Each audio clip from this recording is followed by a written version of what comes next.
Un mot, eau.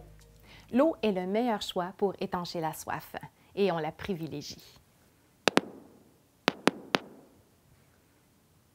Les besoins varient d'un enfant à l'autre et d'une journée à l'autre. Il faut d'abord leur offrir à boire au repas et aux collations, puis leur permettre de boire à d'autres moments au besoin. En moyenne, les enfants boivent entre 7 et 10 verres d'environ 125 ml de liquide par jour en fonction de leur soif. Pour qu'ils soient bien hydratés, on peut leur demander s'ils ont soif à divers moments durant la journée. On peut leur donner l'opportunité de boire quand ils ont soif. On peut leur faire remarquer quand ils passent devant une fontaine. On peut leur suggérer d'avoir une gourde dans leur sac d'école ou dans leur boîte à lunch. En plus de l'eau, plusieurs boissons contribuent à la saine hydratation des enfants. Le lait et les boissons de soya enrichies. D'autres boissons végétales enrichies comme les boissons d'amande ou de riz. Le jus 100% pur ou le lait au chocolat dilué, mais dans ces deux cas, pas plus d'un petit verre de 125 ml par jour et idéalement pas tous les jours. Les bouillons peuvent aussi hydrater, mais attention au sel. Également les infusions aux fruits refroidis. Une suggestion pour jazzer l'eau, vous pouvez y ajouter des tranches de fruits dans des bouteilles, par exemple les fraises ou du melon, ou même des tranches de concombre ou des fines herbes fraîches comme la menthe.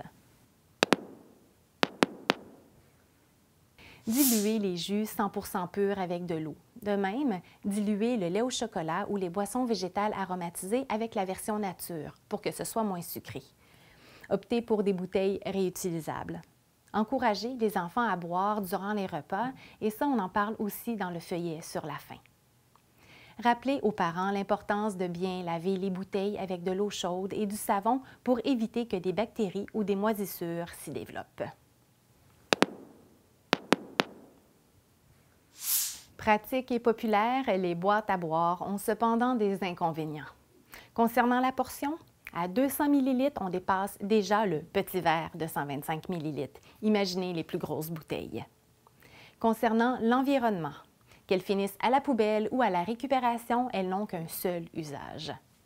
Concernant le prix, elles coûtent plus cher que les formats familiaux et tellement plus que l'eau.